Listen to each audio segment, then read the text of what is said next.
Hello everyone. Today it is a short video and I just want to discuss how turn signals or indicating works in Vissim. So when you have a connector, you click on it. If you go to the lane change option or sheet, there is a desired direction.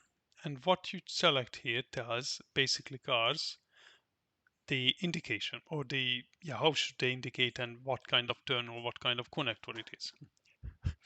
So if it is set to all, when vehicles don't have a routing decision, they always follow connectors with this setting all.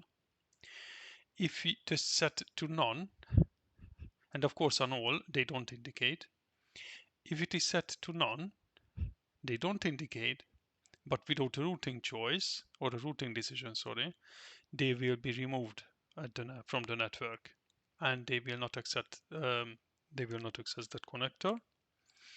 If you set it to left and right, that will make vehicles to indicate. So if I set this to right, so the opposite way, basically for them to indicate, and you can see the routing decision is here. So if I start the model, there will be a vehicle at this time. Okay, now the vehicle is coming.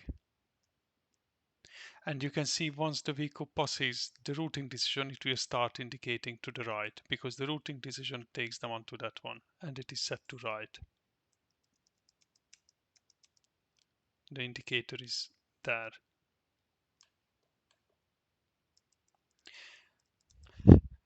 I hope this showed you something new.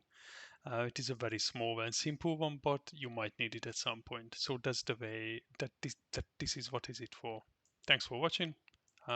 See you in the next one.